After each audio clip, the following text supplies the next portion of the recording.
Hi, everybody. I'm Glenda, and I'm a very grateful Al-Anon. And what Jack said about Joe wearing that apron at home is false.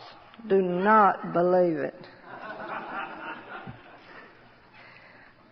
I am very privileged to introduce this guy. We met him and Shirley a year and a half ago at Natchez at the convention down there.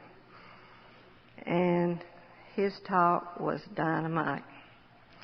And after that, we got to know both of them personally, and we fell in love with them. And that year, we heard Bo 4 times. We heard Shirley twice. We just started following them.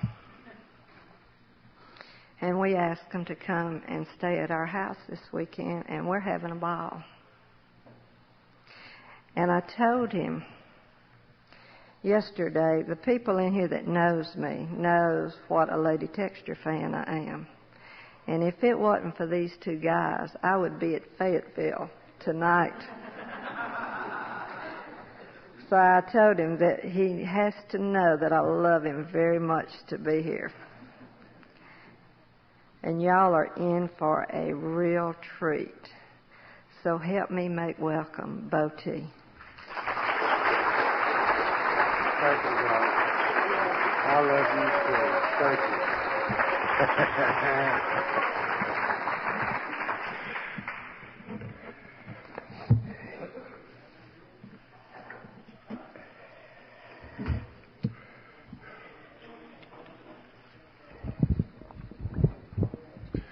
Hi, I'm an Al-Anon from Hueytown, Alabama, and my name's Bo Templin.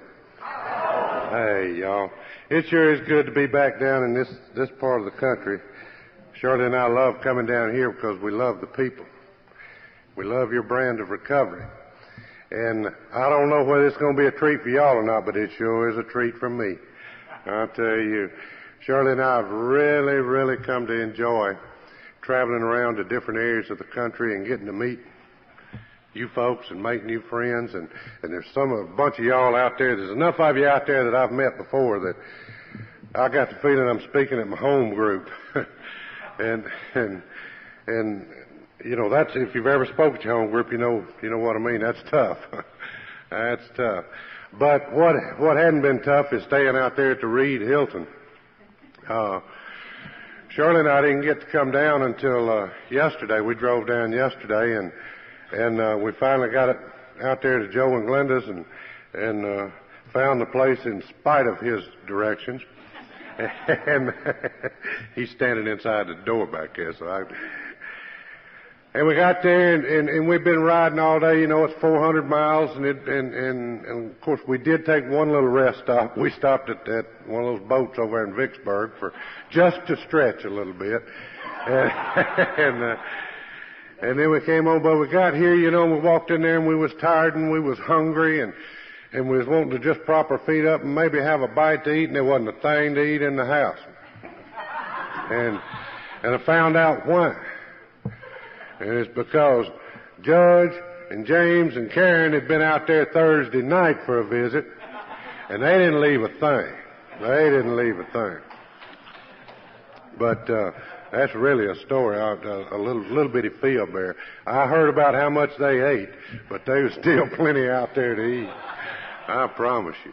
And he does not wear an apron at that house. He does not. I'll verify that. It's been fun the last year and a half getting to know this couple.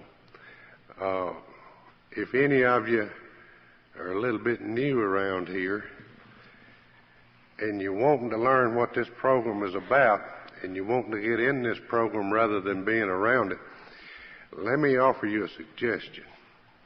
Follow in these 2's footsteps. Just follow them. I got a feeling that it won't be too long you'll know what this program is all about.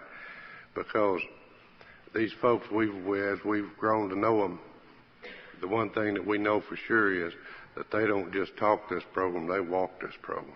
They live it. And it is just really great to be around them and to be around some other folks in this room that I know from my own experience are what we call winners. Winners. And I think we got a bunch of them in this room today, and it's great to be here with you. You know, you're going to hear her in the morning, and she'll probably get rebuttal, so I better introduce you to the gal that qualified me for this program, because I'm going to do my best here today to tell you my story. But in telling you my story, it's just absolutely necessary that I mention her occasionally. And when I mention her, I want you to know who I'm talking about. Shirley, you stand up and let them see who you are and who I'm talking about.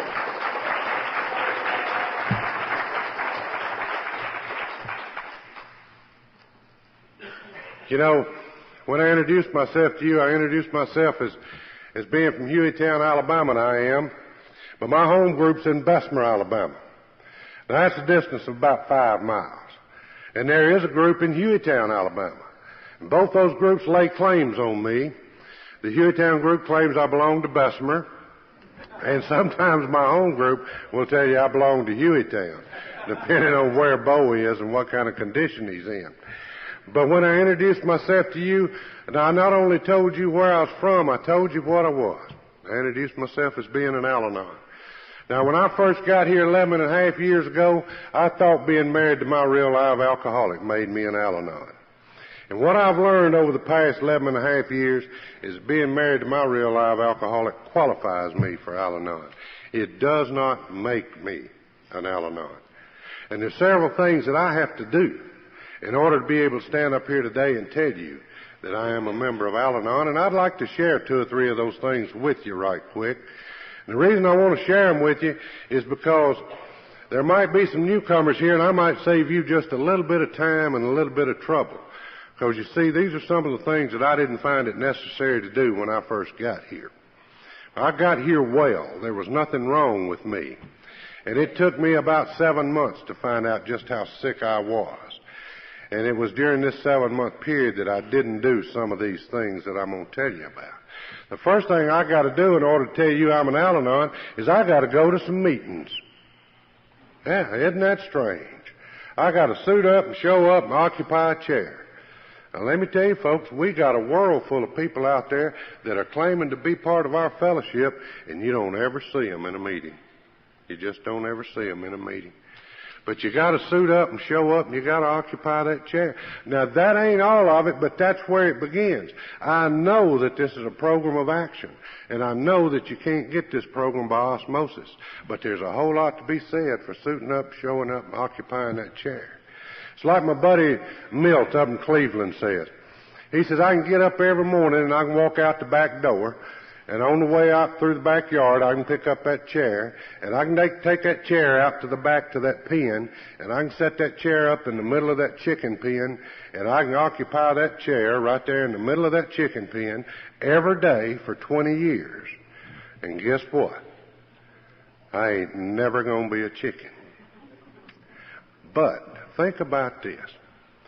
If I do that every day for 20 years, I promise you, at the end of 20 years, I'm going to know a whole lot about how chickens operate. And I'm going to know a whole lot about how the successful chickens get it done. You hear what I'm saying? There's a whole lot to be said for suiting up and showing up and occupying that chair. The next thing I share with you that I have to do for me now is I have to have a home group. Now, that wasn't important to me when I first got here.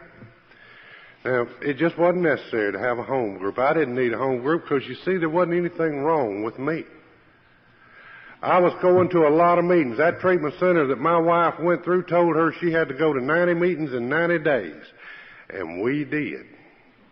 Now, if you're an Al-Anon, you understand what I just said. But, you see, I wasn't going for me. I was going to make sure she was in that other room. Now, we went to those 90 meetings in 90 days, but we was going to a lot of meetings over here and over yonder and over there, and Bo wasn't lighting anywhere. And you see, I wasn't experiencing any kind of spiritual growth because I wasn't lighting long enough to let you know anything about me.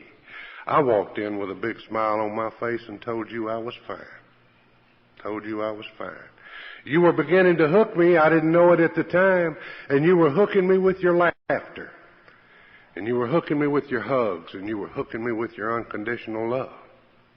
But I didn't realize that at the time, you see, because I didn't need you. I didn't need a home group. And it wasn't until after about 7 months that I got me a home group, and I settled down with my home group in Bessemer, and I did a couple of other things that I'll tell you about, that I began to experience any kind of spiritual growth in this program. Now, recently, a home group is becoming more important to me.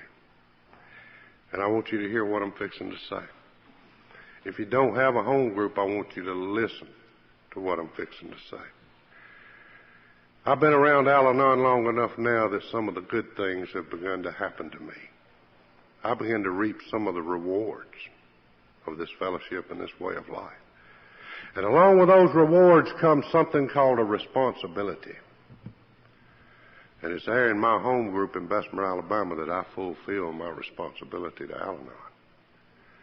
Because you see, it's there in my home group in Bessemer, Alabama, that I make sure I'm there on business meeting nights. And I'm there on group conscience nights. And I'm there when it's my turn to chair the meetings for that month. And it's in my home group in Bessemer, Alabama, that I participate financially when the basket is passed, especially in my home group. And it's there in my home group that I make sure I have my word, my say, my vote in making sure that my group stays within the traditions. So that 11 and a half years from now, 11 and a half months from now, 11 and a half days from now, the hand of Al-Anon will still be extended in as strong and as pure a fashion as it was 11 and a half years ago when I walked in the door. We have a responsibility to do that, folks. If we're not active in our home group and we're not taking our part and we're not doing our thing to make sure that this thing stays strong, where is it going to be 11 and a half years from now? It's in our hands. It's up to us. So if you hadn't got a home group, for God's sake, think about getting one. Think about settling down and getting active and getting in this program. I can promise you there's some fringe benefits that are just absolutely astonishing if you do it. The next thing I'd share with you that I have to do in order to tell you I'm an Al-Anon is I got to have a sponsor. Now, I think sponsorship's one of the most talked about and least utilized things in our fellowship today. Everybody talks about get a sponsor, get a sponsor, get a sponsor. Nobody talks about what a sponsor is, what a sponsoree is, what's the job of one, what's the job of the other, how does this relationship work. I know that sponsorship is strong down in this area, but let me tell you, people, I get to travel around and I get to go to some different areas, and it's scary to me, some areas that I go to where they just never talk about sponsorship and they don't understand sponsorship. I got one of those old-time sponsors, and thank God I got an old-time. My sponsor came out of the old school. My sponsor is a retired school teacher. And there's a side to her that I didn't know when I asked her to be my sponsor. She knows how to get up in your face and shake that finger, and she knows how to be firm. And you see, I need that. I need that. I know my sponsor's telephone number. I don't have to look in my billfold to get it. But let me tell you something even stranger than that. My sponsor knows my telephone number. That's the kind of sponsor I got. Yeah. And I think that God's got a special place up there in heaven for sponsors anyhow. And what a relationship it is. If you've been around here a while and you don't have a sponsor, shame on you. If you're new around this thing and you don't understand sponsorship, see some of these winners around here between meetings and find out about sponsorship. Don't try to do this alone.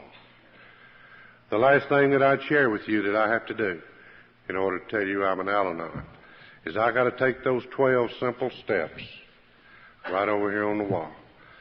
12 simple steps for a very complicated person. And to the best of my ability, I got to incorporate them in my life on a daily basis.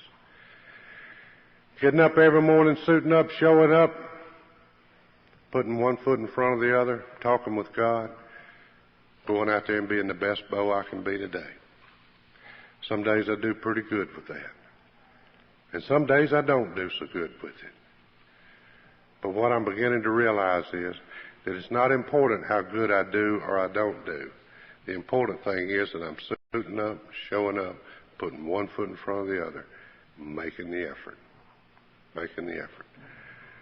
So these are some of the things that I share with you that I do today in order to tell you that my name is Bo, and I am a member of the Worldwide Fellowship of Al-Anon.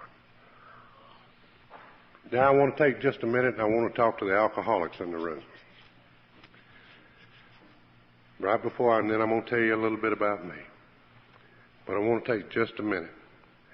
And I want to talk to you if you're sitting in this room with me and you are a sober member of Alcoholics Anonymous. And what I want to say to you, if you're sitting in here and you are a member of Alcoholics Anonymous, from the very bottom of my heart, I want to say thank you. Thank you to Alcoholics Anonymous. Thank you for being there 11 and a half years ago when my gal reached out her hand. Because you see, I was losing her. The bottle had her and I couldn't do anything about it. I couldn't get her back. And I was driving myself crazy trying to get her sober and keep her sober, and I couldn't do it. And when she got ready to get sober, she reached her hand out, and you had the hand of AA there. And it was strong, and it was firm. And you took her in. And you put your arms around her, and you loved her. And you gave her the tools that she needed to learn to live sober. And as a result of her doing that, and me getting involved in Al-Anon and some kids getting involved in Alateen, we were able to put that relationship back together. And if she'll behave herself until the 30th of next month, we'll celebrate 30 years of marriage. And we couldn't have done it without you. It wouldn't have happened without you. And I thank you for that, Alcoholics Anonymous. But I also thank you for another reason. I thank you for being wise enough to know from the get-go that this thing called alcoholism is a family disease. Now, you see, I know that you knew it from the beginning because I read your book. I'm one of those Al-Anons that believes in reading and studying the textbook Alcoholics Anonymous. Now, let me qualify that so that I don't get some Al-Anons mad at me. I said that one time when I was speaking, and a lady came up to me and got real mad at me. And she said, "What do you mean talking about that?" I said, "Al-Anon has some great literature." I said, "Sure it does. Sure it does." "Well, why did you put down Al-Anon literature?" You see, she heard something that I didn't say. I did not say put down your Al-Anon literature. What I said was find some extra time and get you a copy of the textbook Alcoholics Anonymous and read it and study it. That's where our program came from. That's where the program came from. You know, Lois Wilson, our co-founder, in some of her last writings before she died, she made the statement, AA did all the work, we just came along and reaped the benefits. Now, Lois W. said that in some of her writings. So I thank you, Alcoholics Anonymous, for having this program here. And some 15 and a half, almost 16 years after you came into being, when it was time for Al-Anon to come into being, and we stepped up and we said, "Can we have your steps too? Can we work this 12-step program?" You loved us and you cared about us enough that you said, yes, you can have these 12 steps. And you can take these 12 steps into your Al-Anon program and you can learn how to live happy, joyous, and free. And it not be dependent on what another person does or does not do. Wow, what a deal. What a deal. So I thank you, Alcoholics Anonymous, number one, for being there for my wife, and number two, for passing this program right on down to us. And I don't think that we as Al-Anon say thank you enough to AA. Now I want to get started, and I want to tell you a little bit about me. After I spill this water here. And in order to tell you about me, I have to go back and I have to start with this simple statement. I was born at a very early age. Now, it's necessary for me to go back and start there, you see, because I was born into what I've come to know is a great breeding ground for AA, Al-Anon, and Alateen.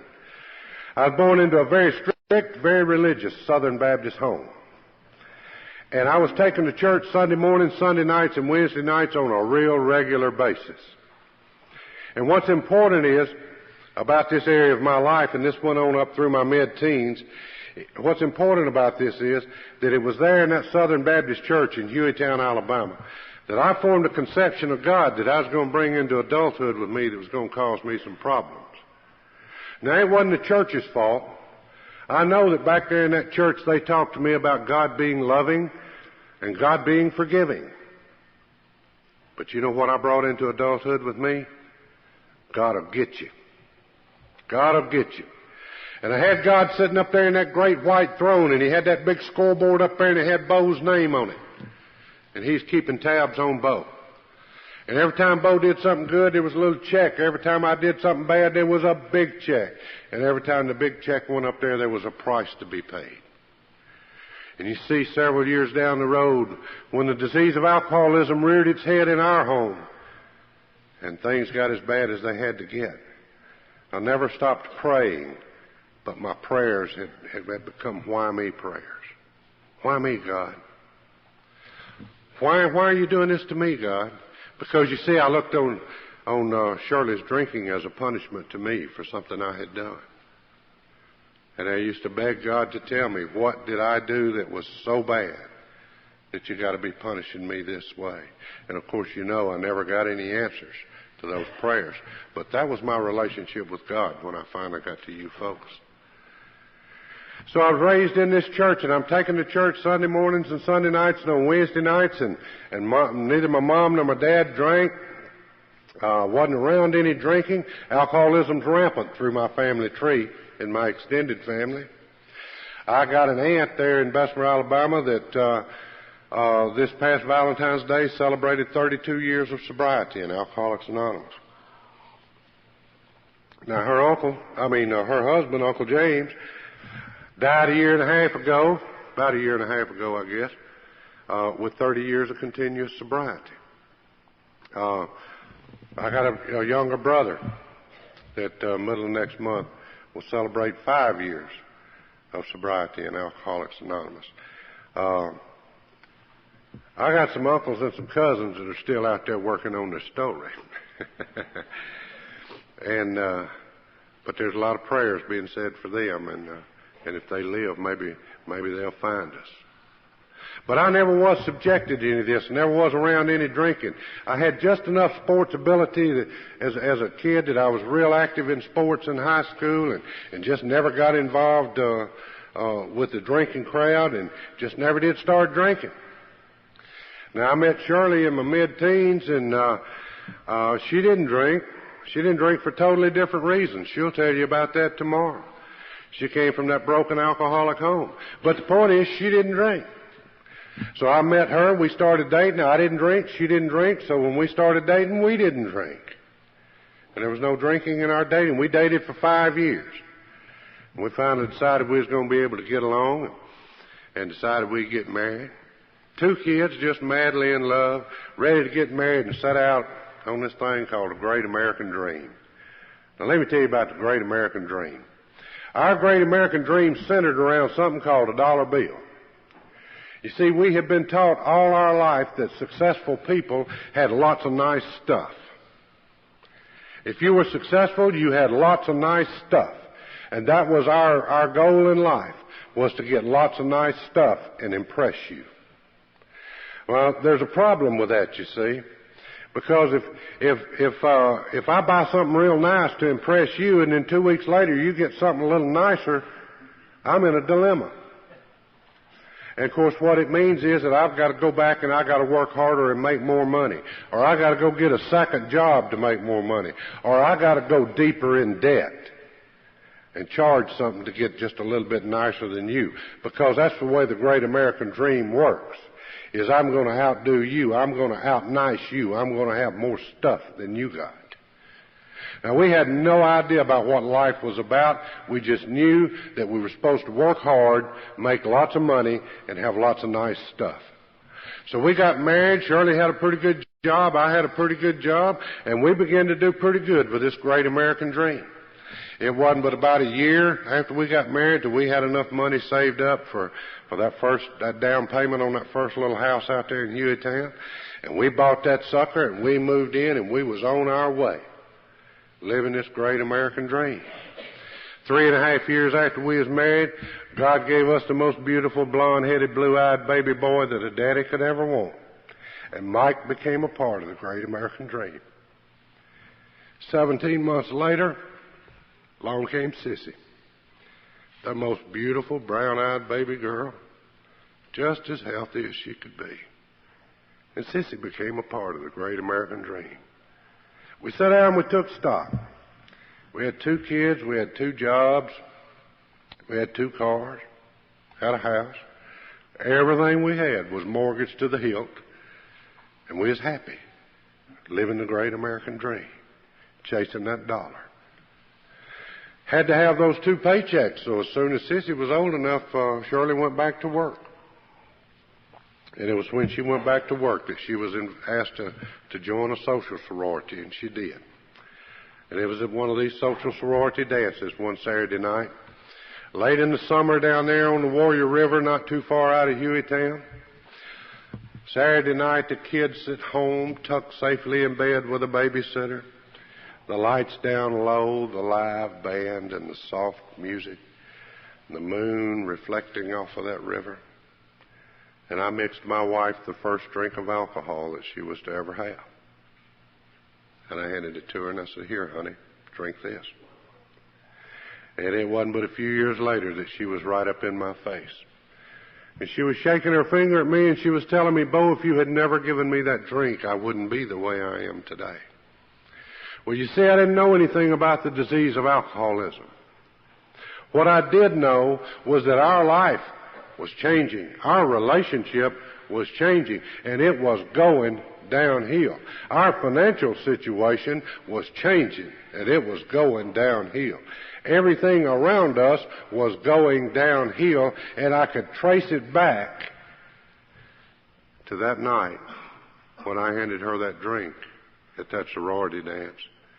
And so I agreed with her, and I accepted full responsibility.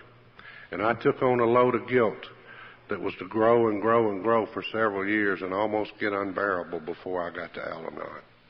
Almost get to be more than I could bear. Now, I could stand up here for an hour and a half or 2 hours and share war stories with you, and I love war stories. You know what war stories are. War stories is when Glenda tells me about cutting her finger, and it was a pretty deep little old cut, but she was able to just put a Band-Aid on it and pull it close, and it healed up okay. And then Shirley's sitting there in the conversation with us, and Shirley says, "Oh, that's nothing. Let me tell you, 2 weeks ago, I cut my finger and it took 17 stitches. And then, of course, Joe is in the conversation. And Joe says, "Oh, y'all don't know nothing. 2 years ago, I cut my finger off, and it grew back." If you've ever been in a newcomers meeting or a first step meeting, you know what I'm talking about when I talk about war stories, where we're just one-upping each other. But I found out something over the past few years about war stories, folks. My war stories and your war stories are the same. The times are different and the places are different. The faces are different. But you get all that out of the way, and you know what's the same? The pain. The pain is the same. We all hurt just alike. So rather than talking about war stories for a few minutes, I'd like to talk to you about some of the pain that I experienced as a result of the disease of alcoholism in our family. And the first pain I'd share with you was that pain of guilt that I've already talked to you about, that was to get heavier and heavier and heavier as this disease progressed. The next pain I'd share with you is a pain called anger. Now, I don't know about you, but let me tell you about me. On a good day, I got up angry and went to bed angry. And on a bad day, I got up angry and I went to bed in a blind, running rage. And toward the end of Shirley's active drinking, If you had set me down and I'd been able to get honest with you, I probably could not have even told you who or what I was angry at or about. I just knew that I was living my life angry, full of anger. The next pain I'd share with you is a pain called resentment. And I didn't even know what it was at the time. I had to get here for y'all to teach me what a resentment was. But as I look back, I realized today that I was full of them. Because you see, I resented you if you lived up the street from me and you bought a new car and it was nicer than ours. Because you see, the time was coming when we couldn't afford the new cars anymore. The new cars were a thing of the past. I resented you if I saw you and your family get in the car and drive off somewhere together as a family. Because you see, we weren't doing things as a family anymore. The disease had taken that from us. I resented you if I saw you out in the yard playing catch or doing anything with your kids and laughing and having fun. Because you see, we weren't doing things together anymore. We were 4 individuals living 4 separate lives under one roof. Total chaos under that roof. I resented you if you worked at the bank and you wouldn't honor our check just because there wasn't any money in it. Well, you knew we were good for it, but you would bounce that check. And I guess the biggest one of all is I resented God. Because you see, God was punishing me. This whole thing was my fault. My fault. The next pain I'd share with you is a pain called confusion. Because see, I drank too. I drank with her. I drank without her. But I could drink or not drink. I could start drinking and stop drinking. And we would be at home on Saturday, and we were going to that party on Saturday night, and I had kept that eagle eye on her all day. I knew she had not drank. And it's 5 o'clock, and I know she's sober. And I say, Shirley, at the party tonight, just have 2. And I'll just have 2. And she would say, you're right, Bo, let's just have 2. And I knew she was sober, and I knew that she was sincere. And we would get to the party, and I would have my 2, and I would take a look at her, and I would see the change that had come about. And I knew that she wasn't going to be able to stop. And you see, that confused me, because I didn't know anything about the disease of alcoholism. I hear alcoholics talk about the pain of loneliness and about alcoholism being a disease of loneliness and isolation. And it talks about that in the big book. And I believe you. I believe it is a disease of loneliness. But what I want you to know, folks, is that you don't have a corner on the market. You see, I know about loneliness and isolation too. And it doesn't have anything to do with how many people are in the room. Some of the loneliest times of my life have been in a crowded room, surrounded by what I thought was the best friends I had in the world at the time. Now, let me illustrate that for you so you'll understand what I'm talking about. And I have to tell you a little bit about Shirley's drinking.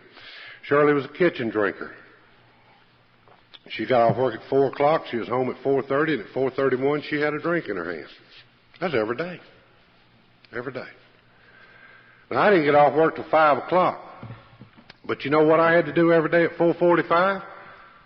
I had to call. Because, see, I can smell it over the telephone. And a lot of Al-Anons can smell it over the telephone. And I'd call, and she'd answer, and if she had started drinking, which was usually the case, then at 5 o'clock when I got off, I didn't go home. Because, you see, if I went home, I was face to face with that other pain, that pain called failure. Because, see, I was the husband, I was the father, I was the head of the family. I was supposed to be able to fix anything that came along. And she was my failure. I could not fix her. Now, I was at the top of my profession in my business life, the very top of my profession. I was involved in fast-pitch softball, and we were traveling the Southeast, and we had a darn good team, and we were at the top of our profession in that fast-pitch softball. I was very successful in my business area. I was very successful in the recreational area of my life. But you know what I walked around every day feeling like? Feeling like a failure, because I couldn't sober my wife up. I couldn't stop that. I couldn't fix her.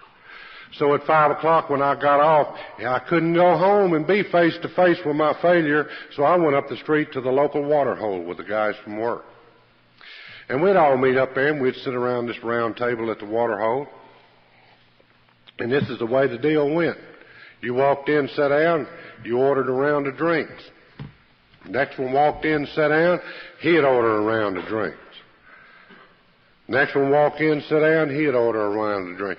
What would happen is most days I would end up there with 2 and 3 and 4 drinks lined up in front of me that I wasn't going to drink. I've seen alcoholics shed tears when I tell this story. And I would have these 3 and 4 drinks lined up in front of me, and the thought would go through my mind, Bo, why are you here?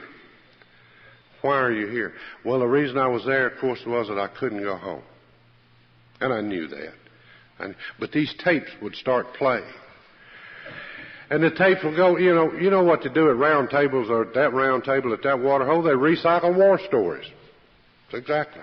Just recycled war stories and told jokes over and over again. And I knew all the war stories, and I knew the punchlines to all the jokes. And then the thought would come to my mind, Bo, why don't you talk to these guys? These are the guys you work with every day of your life. These are the best friends you have on the face of the earth. Why don't you tell them what's wrong? Why don't you tell them why you can't go home? And then, of course, the red flag immediately went up. Dummy, you don't tell anybody that you have a drunk wife at home.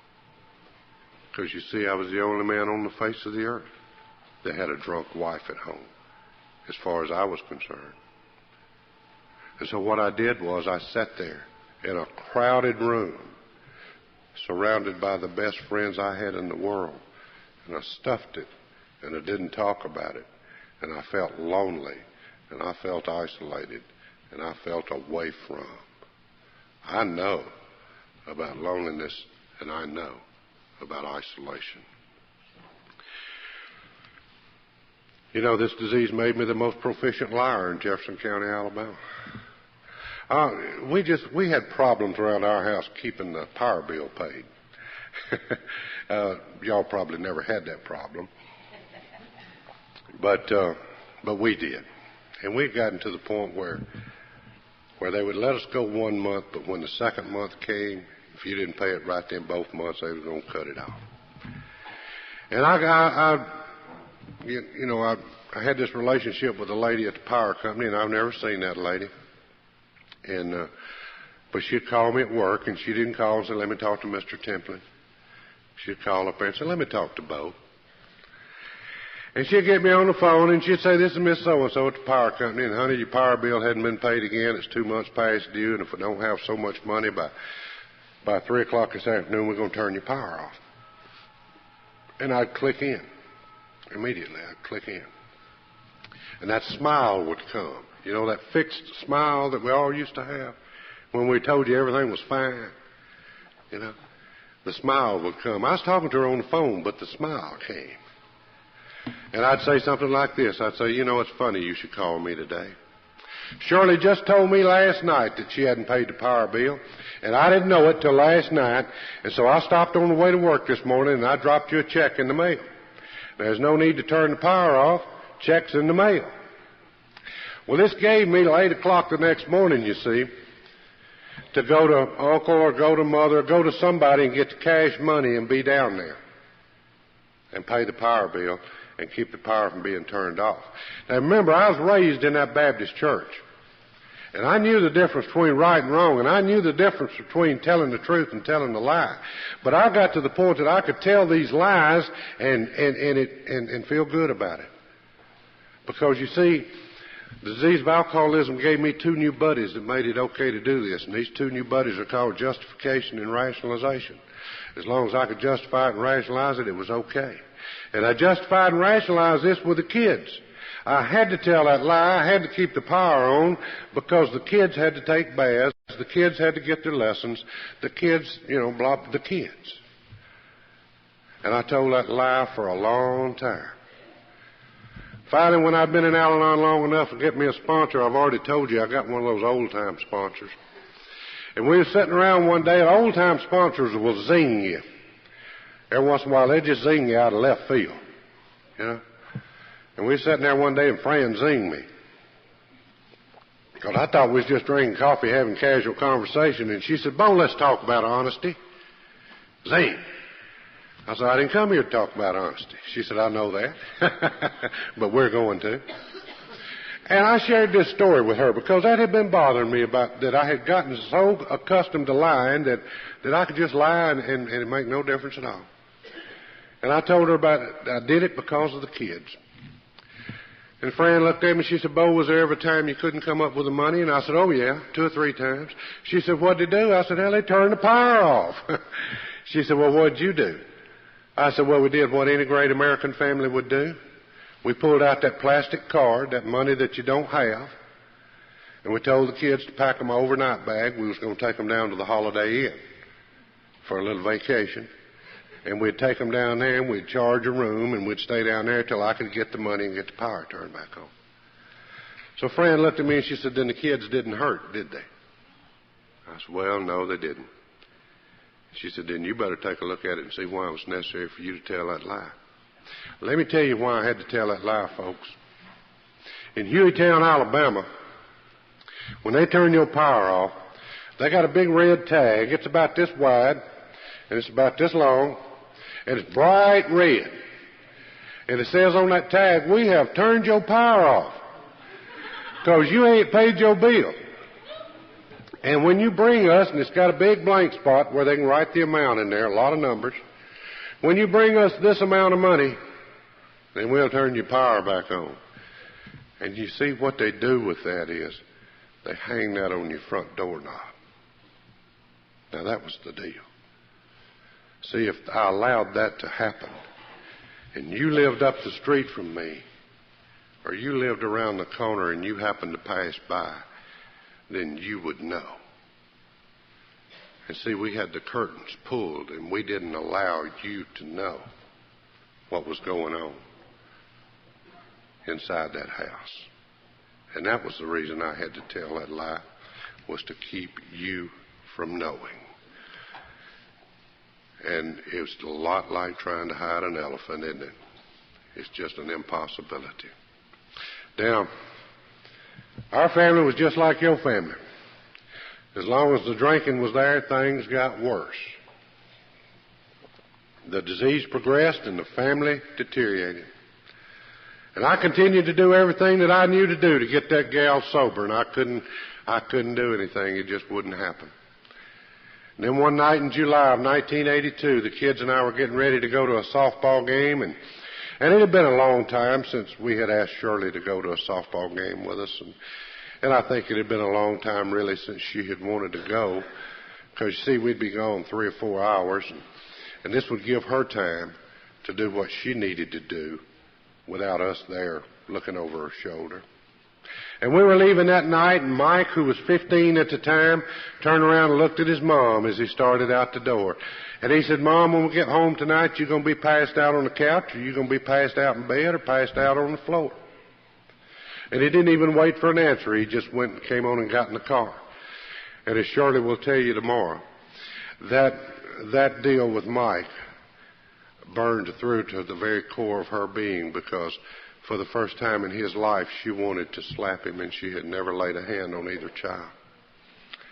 And it burned through, and that touched her. And we left, and we went to the ball game. When we got home from the ball game that night, we knew something was different, because she was still up. She wasn't passed out. And we pulled in the driveway, and the front door was open, and we went in. Shirley met us at the door, and she said, "I've called a treatment center, and I'm going in treatment. I'm going to do something about my drinking." And I looked at her, and I said, "Shirley, this is number 1,382. What's different this time?" Basically, I told her I didn't believe her, and I took a shower and went to bed. And it was the next day when this treatment center called me for some insurance information that I even believed her. Now, God was taking care of us then. He was in total control, and He was directing our lives, and we had no idea. Because, you see, God directed us to a treatment center that believes wholeheartedly in the 12-step programs of AA, Al-Anon, and Alateen. It believes in treating alcoholism as a family disease. And there were some treatment centers in our area at the time that didn't view it that way and didn't treat it that way. And we didn't know the difference. Where we needed to be for just a short period of time, getting us ready for this journey in AA, Al-Anon, and Alateen. Now, I want to tell you 2 or 3 things about what happened up there at that treatment center. Number one, today we went and took her up there to check her in. It was my intention to take her up there, drop her off, and leave her there 28 days, come back and pick her up, and she would be fine, and we could go on about the great American dream. That's what I thought we were going to do. We got up there, and we were going through the process of getting her checked in, and this counselor looked at me, and he said, I won't talk to you right before you leave here. And he came over, and we got her all checked in and everything, and he came over, and he said, we have something up here called Family Week. He said, it'll happen in a couple of weeks from now. And he said, we're going to ask you and both your kids, because they're 13 and 15, we're going to ask all 3 of y'all to come up here and move in and stay for 5 days and be a part of the treatment process. And he said, I'm not going to go into a lot of detail about it. He said, I'll write you a letter that will talk about it in detail. I just wanted to make you aware of it. And I thanked him, and we went out. And the kids and I got in the truck to head home. And the kids says, Dad, we don't know about this thing called Family Week. See, it would be in August, and they were out of school for summer vacation. And they said, Dad, we checked that place out up there. Dad, they don't have a swimming pool. And they said, Dad, do you know that they don't even have Coca-Cola machines? All they have is fruit juice. I said, Dad, the real deal is they don't even have TVs in their rooms. So we're not sure that we want to go up there for 5 days. And I said, whoa, kids, settle down. Whoa. We ain't going up there. There's nothing wrong with us. I was just being nice to that guy. Don't worry about it. About a week later, the letter comes in the mail. And there's a statement in that letter that just jumped off the page at me. That statement said, we want you to come up here for 5 days and learn how to live with your alcoholic. Now, that made sense to me. And I called the kids in, and I read them the letter, showed it to them. And I said, see this part right here? I think we better go. Because, kids, your mama's going to have to change some things. And, there's going to be some places that she can't go, and probably going to be some foods she can't eat anymore.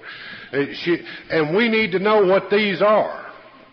And what they're going to do up there in that 5 days, kids, is they're going to teach us how to keep her sober. So we better go. Now, we took a little family inventory. We didn't know that's what it was at the time. But we took a little family inventory. And here's what we realized. Both the kids were out of school, summer vacation, so they were available. It wasn't a matter of money. Remember, this was 11 and a half years ago. We had darn good insurance that was going to pay for every dime of it. So it wasn't a matter of money. I was like any good untreated Al-Anon. I had 6 years of unused vacation time. So I was available. And so we go up to Family Week. Now, they call it Family Week. I call it Hell Week because that's what it was. I had not been on the property 15 minutes till I was in my first argument. There was 18 of us family members there representing 6 different patients. That means there's 15 other people there that I've never seen before. We check in. They said, you go down here to this wing and they'll put you in your rooms. We go down to that wing. This lady's standing there. She says, Sissy, we want you up at this end of the hall in the room with Miss So-and-so. Well, I didn't know Miss So-and-so. I'd never seen her before in my life. Mike, we want you down at this end of the hall in the room with Mr. So-and-so. And I didn't know him. And I looked at this lady and I said, I'm not so sure that I approve of my kids being put in rooms with people that I don't know. And she looked at me with a big smile on her face and she said, that's okay. It's not necessary that you approve of it. She said, you've got 15 minutes to be unpacked and be upstairs in the group room. Well, 15 minutes later, we're upstairs in the group room. I ain't figured this out till today. There was 18 of us family members in there and one counselor, and he started with me. I don't know why, but he started with me. And 30 seconds later, I was standing up, shouting across the room and pointing my finger at him. And you know why? Because he asked me something about me. Well, I told him that was none of his business. That we weren't there about me, that we was there about her. I'd be glad to help him in any way I could with her. I'd be glad to tell him anything he needed to know about her, because I was sure she wasn't telling him the truth.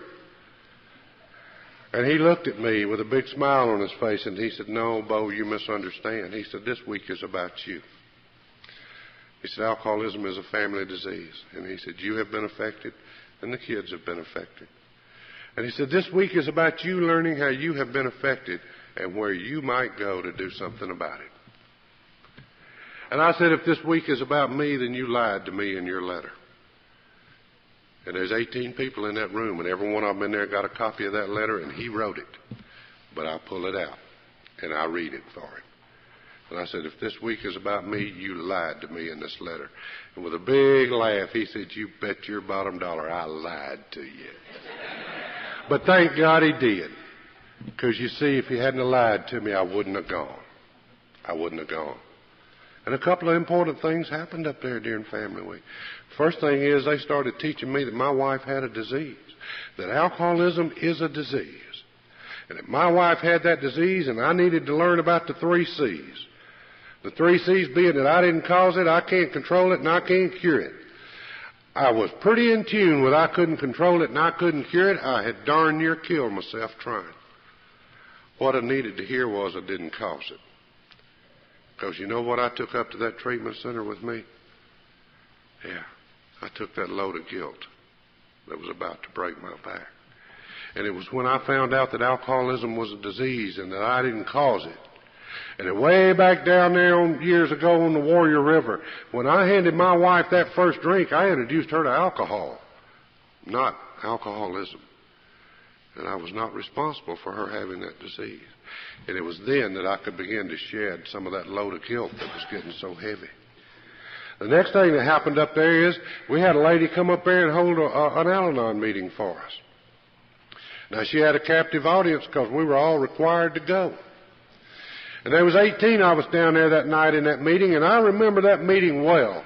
And I don't know what she did about the other 17, but I remember her starting her statements with Bo and pointing her finger at me, talking directly to me. But she was out of the old school, folks. Thank God she was out of the old school. She didn't believe in buttering it up. She believed in telling it just like it is. And she looked at me and she said, Bo, when Shirley gets out of this treatment center, if she's going to stay sober, she's going to go to AA.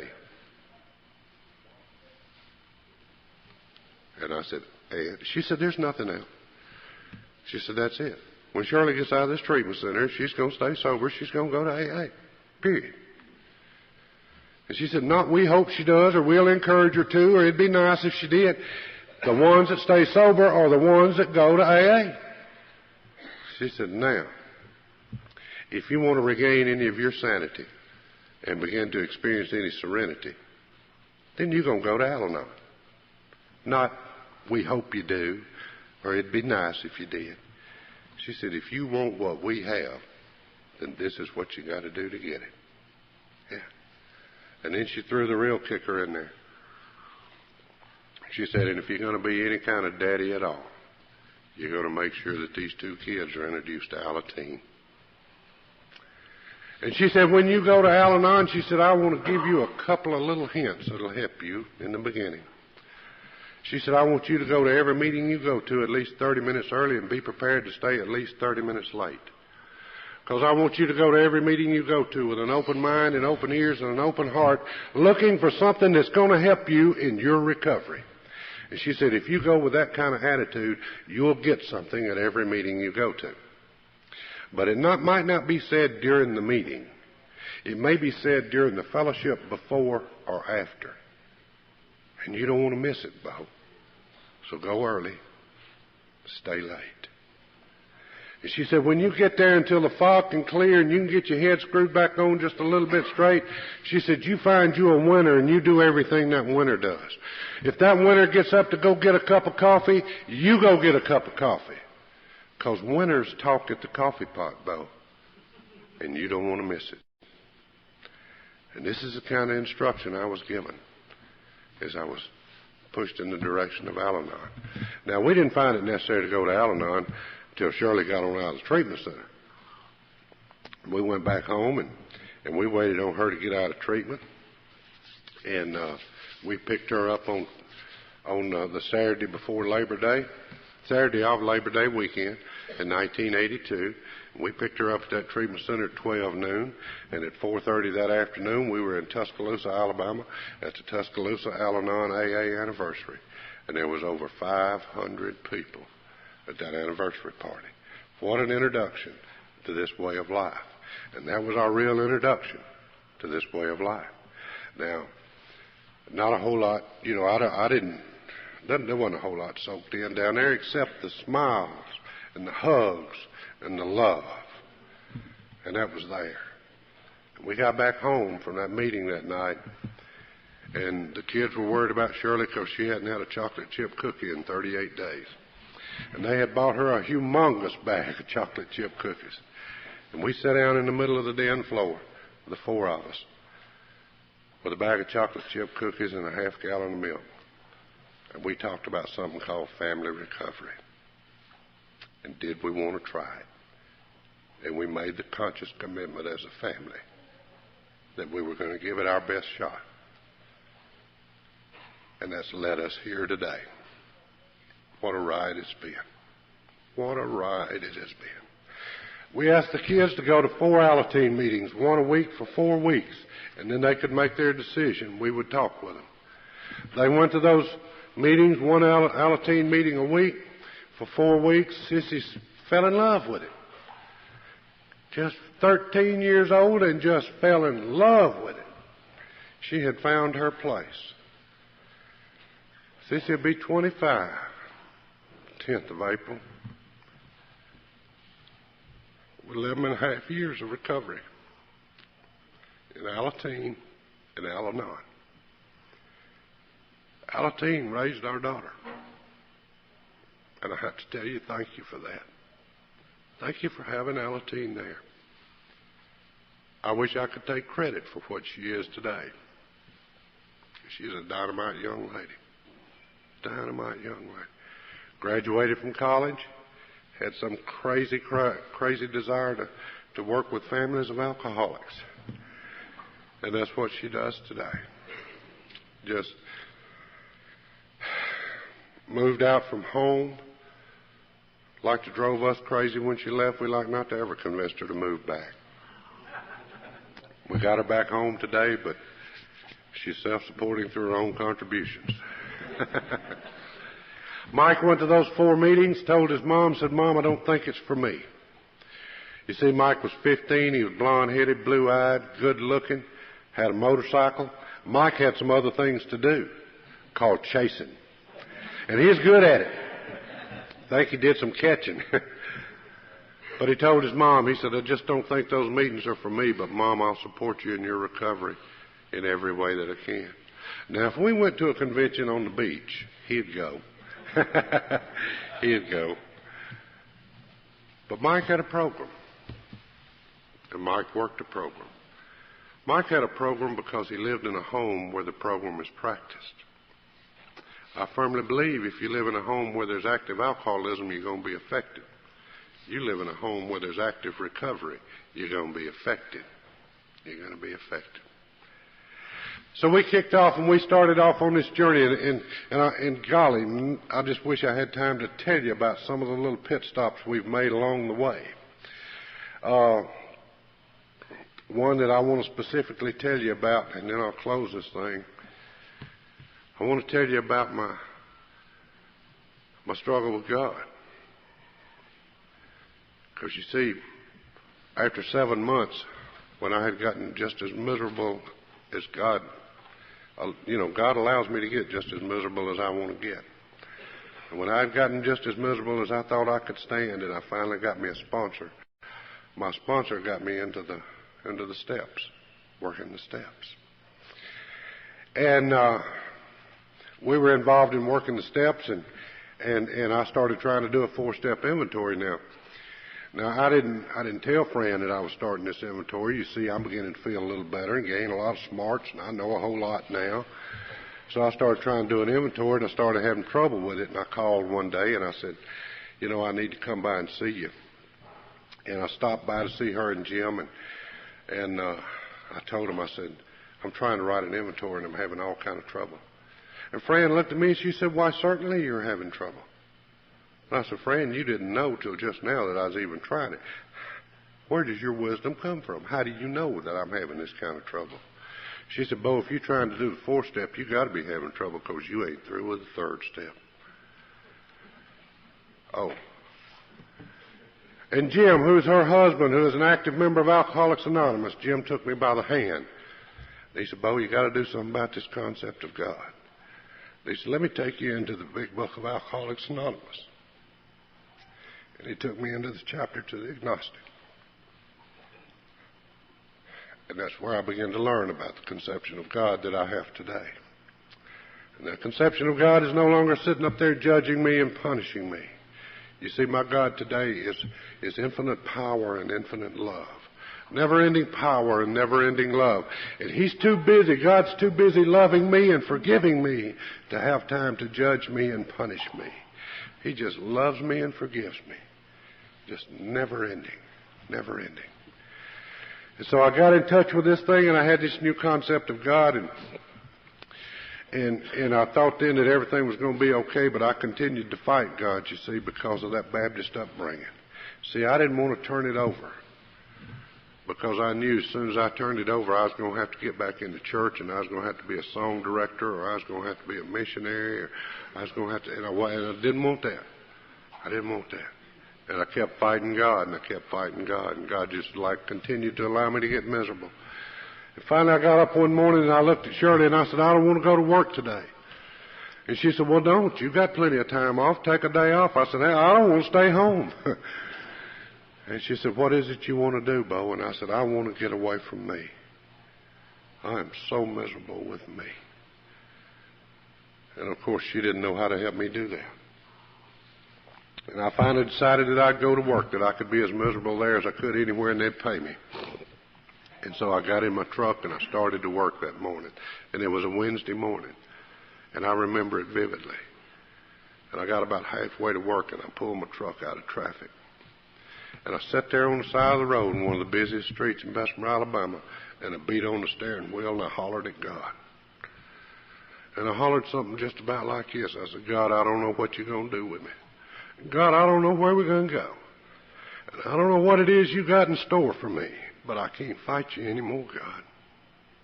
I can't fight you anymore.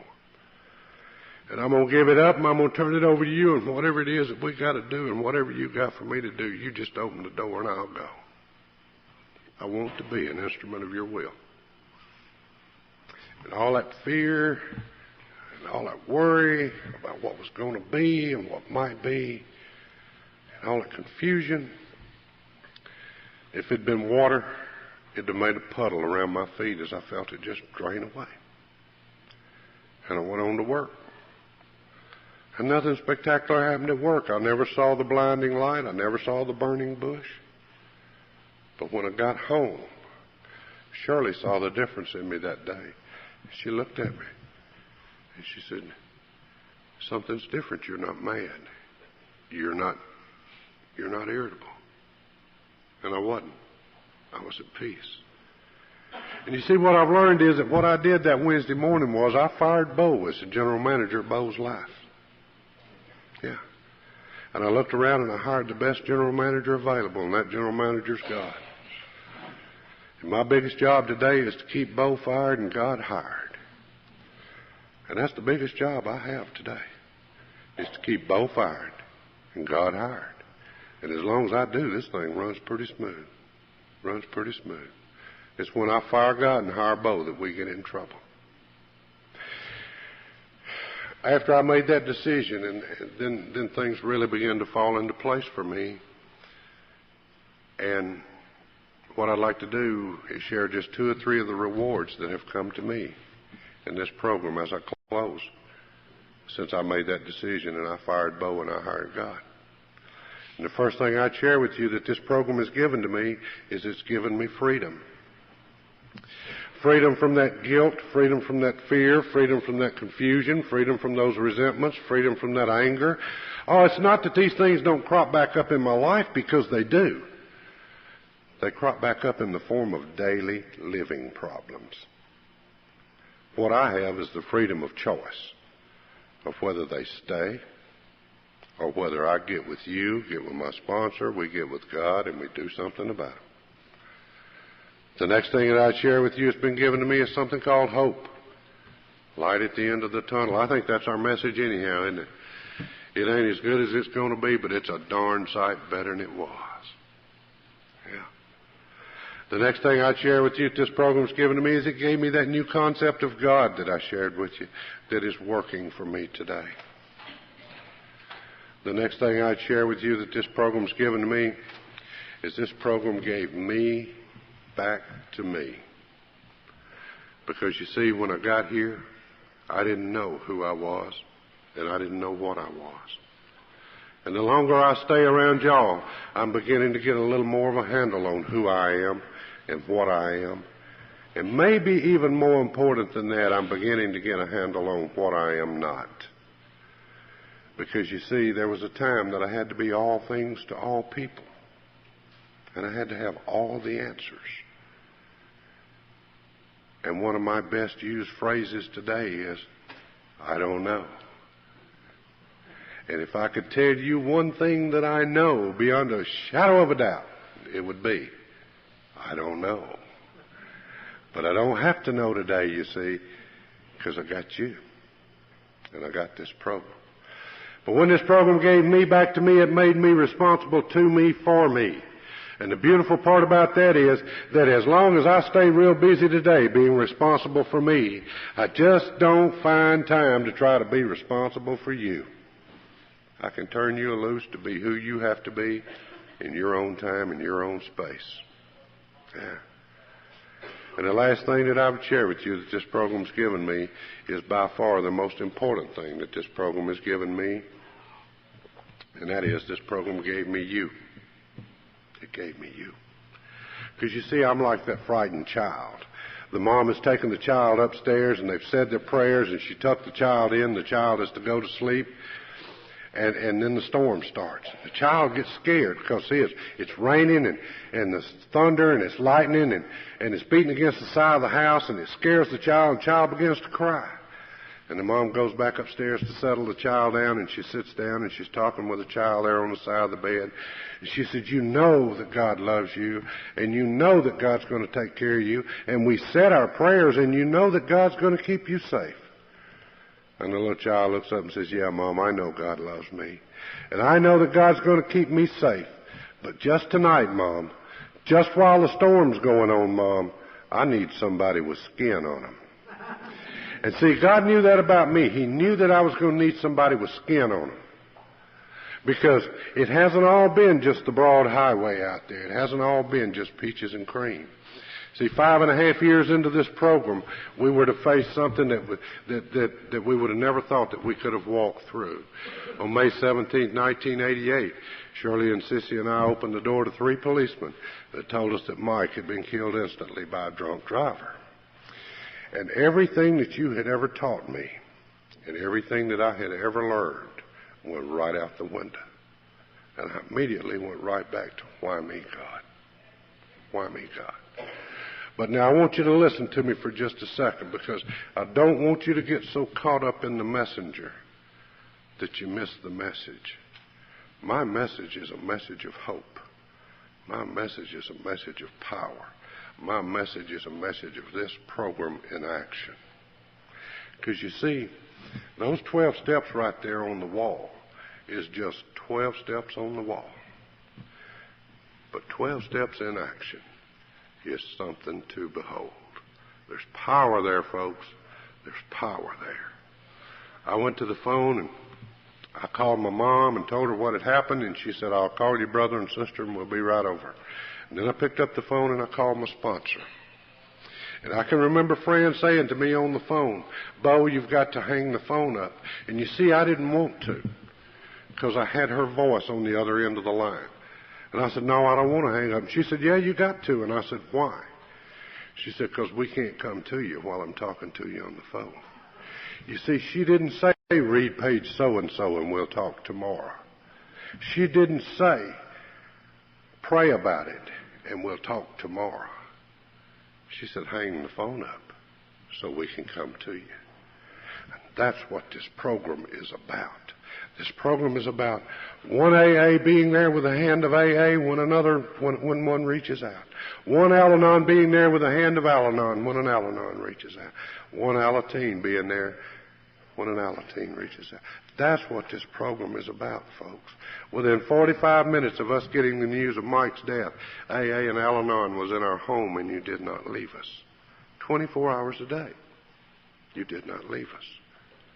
Mike was killed on a Tuesday night. On Wednesday night, in our front yard, there was 15 Alateens sitting out there cross-legged with their arms around each other in a circle of love with our daughter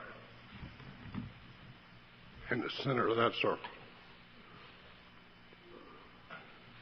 And I don't know of anywhere you get that except in rooms just like this, full of folks just like you. And by golly, I thank you for it. I thank you for it. There was a short period of time there that we just couldn't even make a decision. We were in total shock, but we didn't have to make decisions. You were there, and you made decisions for us, and you made good decisions. And I thank you for that. There was an even longer period of time because of my anger at God that I was incapable of praying. And I know today that that was okay.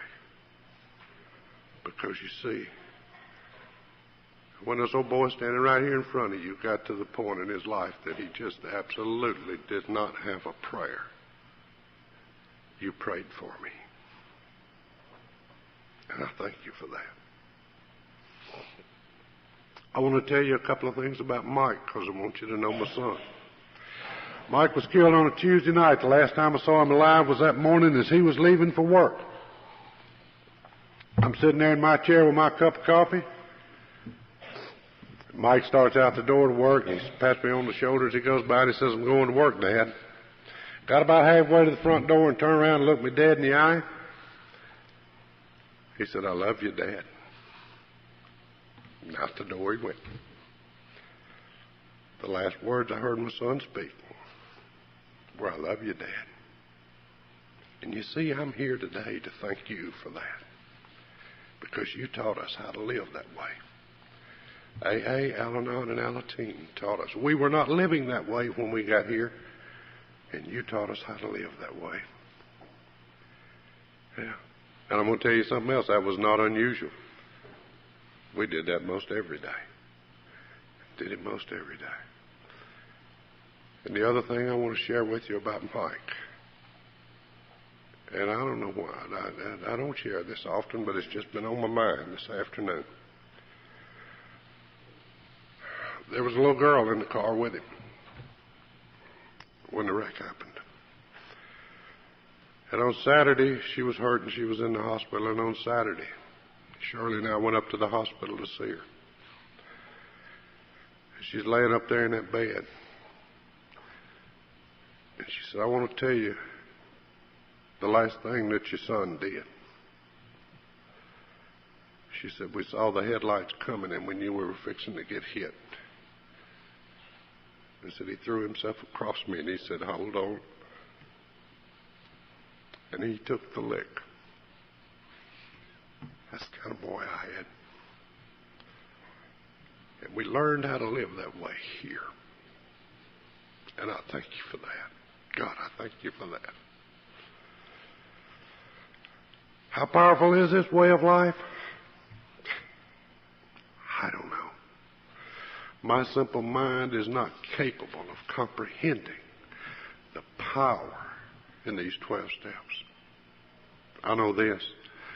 I know there's a real live alcoholic that you're going to hear talk in the morning. I saw her walk through the pain of losing her son that way, and she did not have to take a drink. And I suggest to you that that's powerful. That is powerful.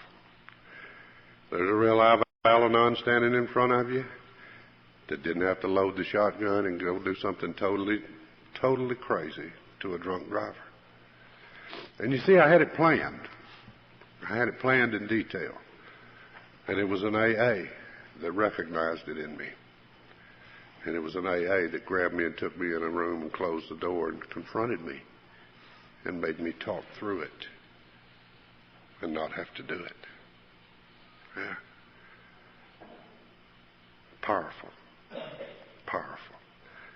If you're new here, let me tell you, you're in the right place. You are in the right place. Boy, this is where it's happening.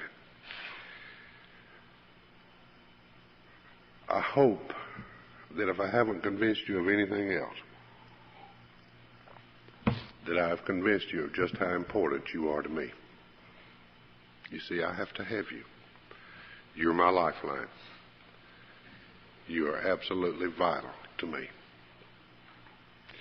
So with you knowing just how important you are to me and how much I have to have you, I want to close by making a deal with you.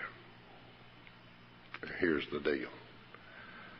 I'm going to keep coming back to rooms just like this full of folks just like you. Now I want you to keep coming back to rooms just like this full of folks just like us. Now if I keep coming back and you keep coming back, then maybe, just maybe, our paths will cross again as we trudge this road of a happy destiny. May God bless you and keep you until then. Thank you.